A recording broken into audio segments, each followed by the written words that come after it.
નવરાત્રીમાં મા દુર્ગાના નવરૂપ કેમ પૂજાય છે અને શું આ એક સિમ્પલ રિચ્યુઅલ્સ છે કે પછી ડીપ સ્પિરિચ્યુઅલ કે પર્સનલ ટ્રાન્સફોર્મેશન જર્ની? તો the answer will surprise you. તો ચાલો આ સિક્રેટને અનકવર કરીએ.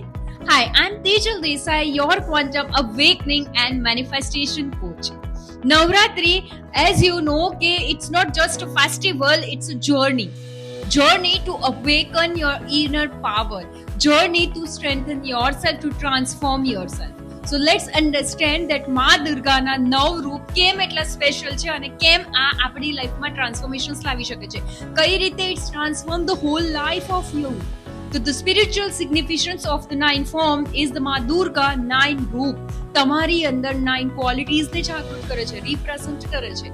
Like courageous, that is Shailputri, and the wisdom who taught us, that મા બ્રહ્મચારી. Abundance, that Mahagauri.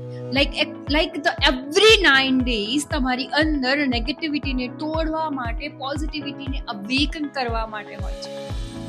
each day represent your journey, each and every 9 days. like first day મા શૈલપુત્રી જે આપણને courage શીખવાડે છે, જે તમારી અંદરના ફિયરને તોડવામાં મદદ કરે છે. બીજો દિવસ તો કે મા બ્રહ્મચારિણીનો, જે આપણને વિઝડમ અને ફોકસ શીખવાડે છે. આ રીતે એક દિવસ આપણી અંદર એક ડિવાઇન ક્વોલિટીને જાગૃત કરે છે. Courage, patience, knowledge, love, compassion, creativity, abundance, joy and self realizations. તો the science of devotions and energy. તો જ્યારે તમે મા દુર્ગાના રૂપની પૂજા કરો છો, અર્ચના કરો છો, શ્રદ્ધાથી ભક્તિ કરો છો અને તમારા શરીરની અંદરની એનર્જી વાઇબ્રેશન્સ એ ઓટોમેટિકલી રેઝ થતી હોય છે. It's like aligning your energy with the divine frequency. આ એક લાઈક પ્રોસેસ છે જે તમને સ્પિરિચ્યુઅલી અને ઇમોશનલી સ્ટ્રોંગ બનાવે છે. સાયન્સ કહે છે કે focus, intentions plus devotions is equal to energy transformations. તો how to connect with each form? Let's understand that.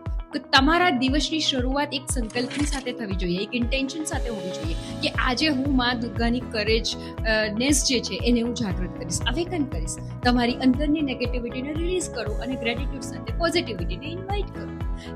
એક દિવસ એક ઇન્ટેન્શન સેટ કરો, ફીલ કરો અને વિઝ્યુલાઇઝ કરો.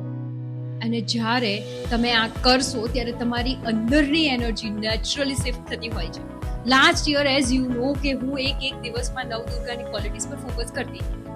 લાઈક પ્રથમ દિવસ તો હું કરેજિયસ પર કામ કરતી હતી અને મને લાગ્યું કે ફિયર ધીરે ધીરે રિલીઝ થઈ રહ્યો છે. It's a dissolving, start ડિઝોલ્વિંગ.